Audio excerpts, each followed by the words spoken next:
Good afternoon. We would like to welcome everybody to the study session for Mesa City Council for Monday, March 4th, 2013. Excuse me. Looks like Councilmember Summers is not with us. Is he on the phone? I guess he'll join us when he gets on the phone. Okay, the first item on the agenda is to review the agenda for tonight's regular council meeting. Items 2 through 3C. Items 4A and 4B. Yes, Councilmember Kavanaugh. Thank you. I have a question on 4A. It's either from Mr. Brady or Mr. Wright. This is, we're replacing a graphic system that crashed, I guess, recently.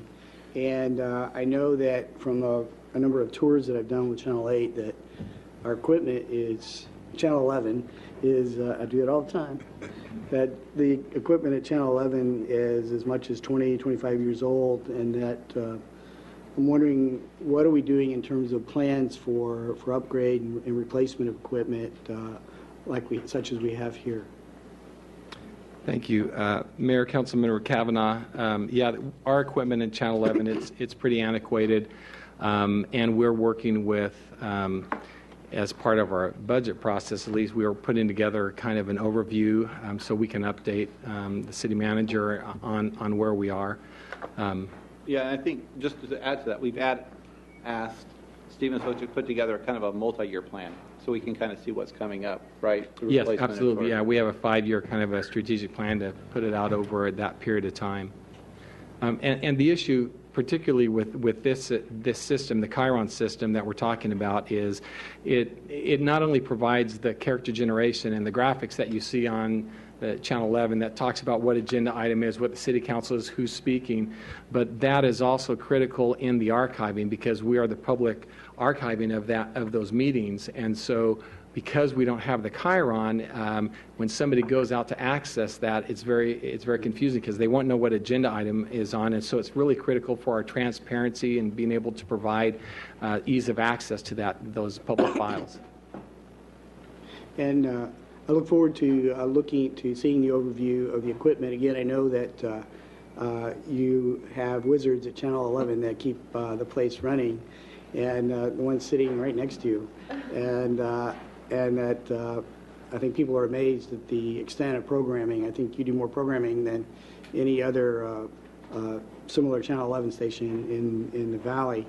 And I know that I think you're going to have some good opportunities for internships with the colleges coming downtown. So I'm hoping that as part of the budget process, we can, one, understand the importance of replacing equipment like this, but also upgrading the other equipment that you have to help you keep the good quality service that you have. Okay.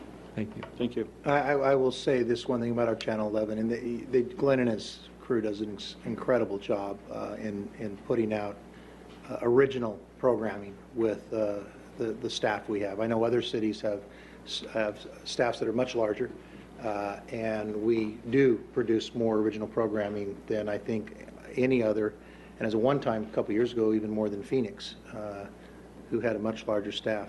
As a matter of fact, there was some media outlet, I don't know if it was a newspaper or whatever, who did an expose on the Channel 11 staffs around the Valley, and they excluded us because we weren't a story. The reason we weren't a story is that our staff produced so much, and they were so much more efficient than any other city in the Valley as far as the amount of original. And when we say original program, that is broadcasting council meetings, study sessions, and other things when they go out. And this is all about communicating with the public. We did we were so efficient and effective in doing that that we sort of messed up their story, which is look at all this money that is being wasted. This was at the height of the budget thing. So you guys, I know you operate a lot on literally chewing gum and baling wire. And I guess you could look at this in two ways. Gee, we're spending this much to replace. But on the other hand, we didn't replace it until it literally broke. So the fact is you took an old thing and you made do with it and took it clear out till the day that it literally broke down. And I do agree with Steve that it is essential that we have the types of tools where people can easily access these archives. That is the ultimate part of transparency. So I appreciate what you guys do. You do a great job. Thank you, Mayor and Council. Thank you. Anything else on 4A or 4B? Councilmember Finter? If we Or could, Vice Mayor, excuse me. no, that's fine. If we could do. 2 years and I was still calling Summers, Councilman, so get used to it. That's fine. 4C, would we have just like a minute overview? This came through Audit and Finance with regard to the print services and others. It's really a big money-saving endeavor, and you talk about all the good things that are happening and rethinking. Maybe you could just give a quick overview, and we rarely do a good job of telling folks how much money we're saving them, so. Okay. Paul, do you want to jump in? Sure. Sure. So the Managed Print Services are Hey, program. why don't you do this? Why don't you Introduce yourselves. introduce yourself? Because Oh, sorry. unfortunately, we don't have the graphics. We don't have the graphics on the program, graphics. so everyone knows who you are. Alba, I'm the project manager in ITD that was responsible for implementing the system. We went through a vendor selection for Managed Print Services, had quite a few vendors that responded. And I'm Angie Earl, IT manager for desktop. I'm the sponsor for the project. Sorry, Angie. So this is our first time up here for me. So we had a bunch of vendors come in, and AOT Xerox. I'm sure you're all familiar with the Xerox name. Arizona Office Technology was the winner of that bid. So we have gone through a large effort of planning for this. We have done an assessment in all the city departments. That took about 3.5 months to complete, where we've actually gone out and touched every single printer device in the city. So we have 1,700 printing devices in the city. And what they've done is put together optimization plans, sitting down with the departments for every department on how we can reduce our fleet, introduce new devices that have new technology, and incorporate some of the new features in these multifunction printers such as faxing and secure print, things of that nature. So it's been a very good exercise for everybody. I think it was a little eye-opener for people, for departments, as to how much they were spending on printing and what we could do for them with this Managed Print Services program. So I think all in all, everybody's really looking forward to it. So we're going to have a start with them taking over our current maintenance, which Signature is doing today for us. So they're going to displace Signature for the existing device maintenance, and then we're going to create a plan with the departments on a prioritized rollout of these optimization plans for every department in the city. And the savings overall? So the savings overall is over $300,000 per year, and we expect to see that every year. So it's just a good win-win, because we also have a really aged fleet of devices out there. Some of our devices are 10 to 12 years old. So departments are really looking for something, because we never really funded a cycle replacement program for printers. We've been doing it for PCs for quite some time. So this is a good way for us to introduce newer technology for printing for departments as well. Great. Any questions? Thank you. Thank you. Thank Thanks you. for bringing it up, Vice Mayor. Anything else for C, 4D? 4E through 4G? Items 5A through 7A? 7B through 8D? And 8E?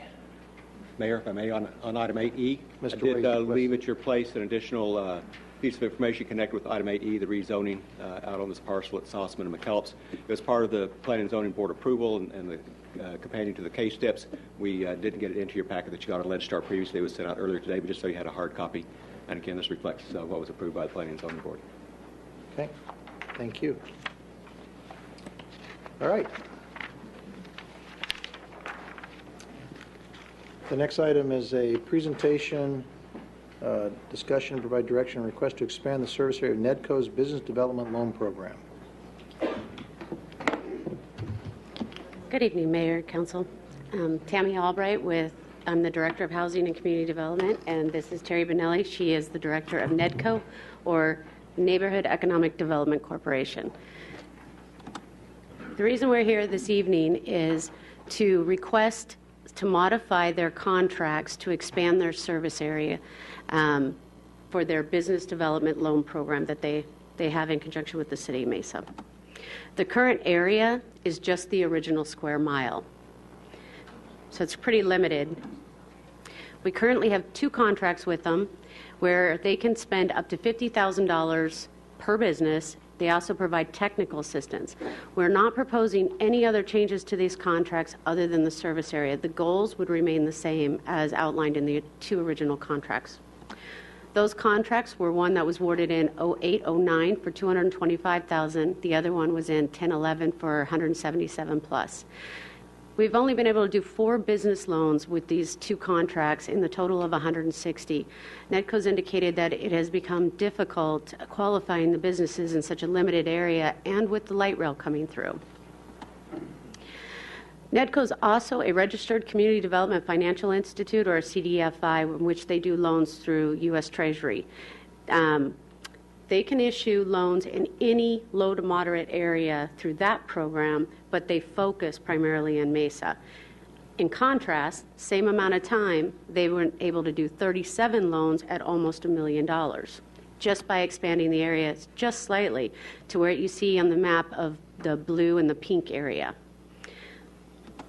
So our proposal, in conjunction with Nedco, would be to allow us to expand the 2 contracts we have, their service area, to the entire city. However, we would ask that they still prioritize where they put their focus at. The first focus would be still the downtown business area. The second would be the economic development employment centers. And then the third would be the remaining city. The reason they can go anywhere in the city and they're not subject to just the low to moderate income areas is because under CDBG, with these contracts, under economic development and the national objectives, it's a job creation. So any loan they give out there, they just have to make sure that 51% of the jobs that are created are held by low to moderate individuals. This also helps with our expenditure requirements with HUD.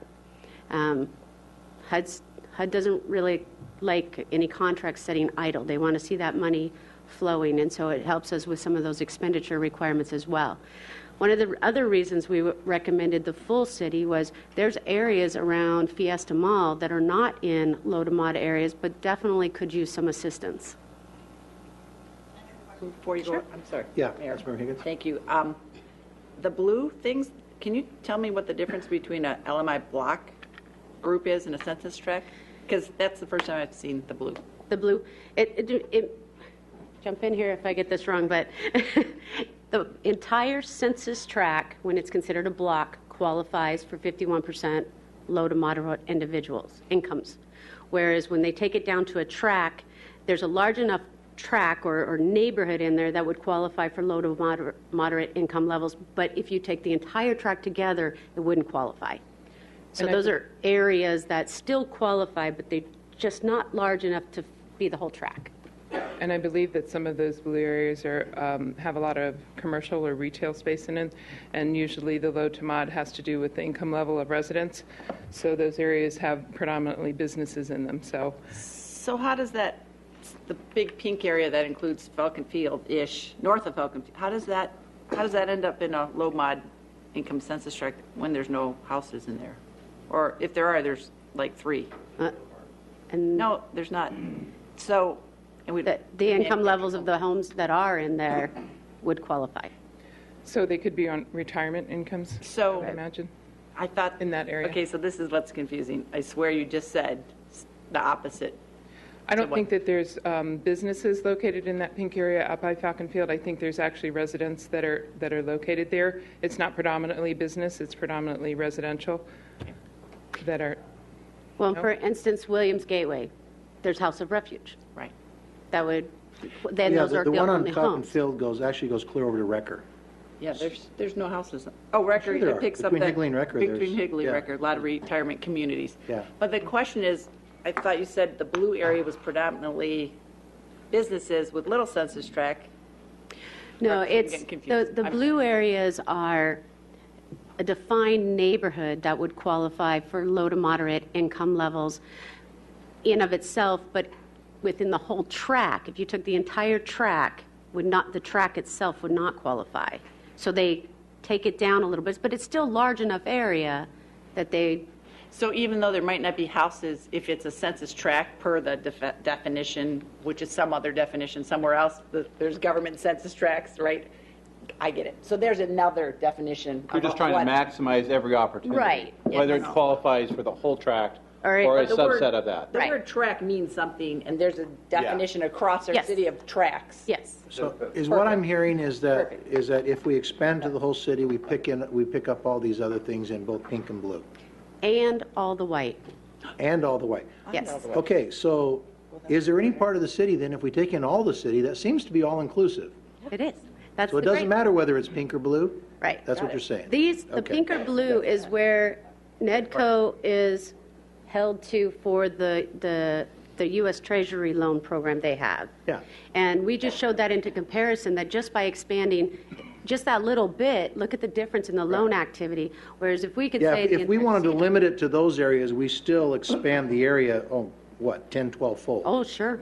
But if we go to the whole city, where we can pick up individual little pockets, because like you said, we can see that there are, especially in the more mature areas, there are pockets that could be surrounded by areas that keep it out of qualifying, and yet that little pocket Right. would make it, there's a real need there. Right. But because of the side of the line that they were on, the side of the street, they would be excluded. And what we're saying is, we want to go where the need is, not necessarily where the line goes. Right, and that's why we put the priorities or the focus areas that we will write into the contracts Right. too. So that the first one would be the downtown, second would be employment centers, and then the remaining city. Gotcha. Okay. All right. Any other questions? I think it makes sense now. Any other questions? No, we're, how are they done? Well, provide direction on a request. Do we need a formal action to do this, or do you need to come back with a formal No, I proposal? think we can take a formal action at this point, and then we can modify it. We just need you to tell us we can modify those All right, contracts. so do I hear, okay, I'm sorry, what? You need direction to come back with a formal proposal, or can we take a formal approval Yeah. accepting the You staff have the authority recommendation to today? sign them, Chris. As long as I know I have direction from council, I can Great. make that change. Yes. Okay, that's what I just want to know how the paperwork flows. Yeah. Because I didn't know whether, now, Mr. Brady, are you in a white area, a pink area, or a blue area? Yes. Doesn't matter. All right, any problems with that direction on the council? Okay, seems like you have your direction. Thank you. Thank Thank you, Mayor and Council. Okay. Your reports on meetings and or conferences attended.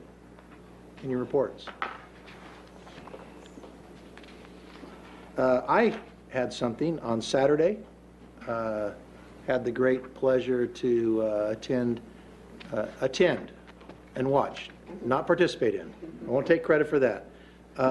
The Phoenix Marathon, which is held in Mesa. But we're okay, because in just 2 short years, the organizers, who are primarily all Mesa people, have created something that's really quite special. And they turned literally, again this year, thousands of runners away, and still had, Dave, there were 10,000 people.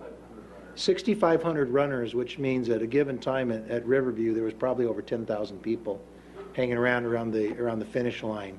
And when you include the runners and the families and everything, and it was a great sight, and very well done. You could tell it was well organized and well put up. And talking to a lot of the people who were participants, most of whom I talked with had come from out of city, certainly, and some out of state, who just raved about the course, which started up in the Usury Pass area, came through a lot of different neighborhoods in Mesa, ended up at Riverview.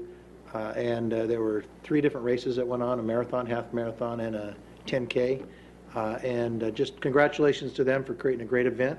And it's to the level where it's a Boston Marathon qualifier, which I guess in runner parlance means that it's a big deal.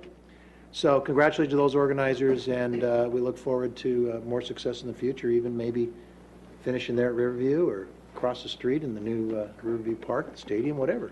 A lot of potential, so congratulations to them. Yeah, Councilman Richards. Just kind of wanted to announce that a prominent Mesa citizen and a constituent of mine, Ross Farnsworth, passed away this weekend. His services will be held next Saturday with a viewing on Friday night from 6 to 8 at the Mesa North Stake Center, which is at 933 East Brown Road, with services at 11 a.m. Out at the Red Mountain Institute at 7126 East McKellips Road. He's done a lot to build Mesa, pretty amazing and very generous man, and but he passed away over the weekend after some illness, so just want to let people know that. And a former member of this council, sat here in these chambers. So, yeah, and a personal issue with mine. Ross was one of the first people that I met coming into town as a sixth grader. His son and I are a week apart in age and live just 2 blocks apart from each other. So, known the family for 40 plus years. A big loss, and I was talking with people over the weekend about, as we see these men and women who have played such a big role over the last literally 50 years in creating the city that we live in now, and have done great deeds of service, and now they're moving on. It's a challenging transition. It's still sort of surreal for those of us who have known Ross for a long time. And the big question is, how well are we filling in? These are the people I looked up to when I was in junior high, high school, and then as a young father, and really respected them for what they gave to our city and the sacrifices and things outside of these chambers. Ross was well known as somebody who gave generously and helped so many people out.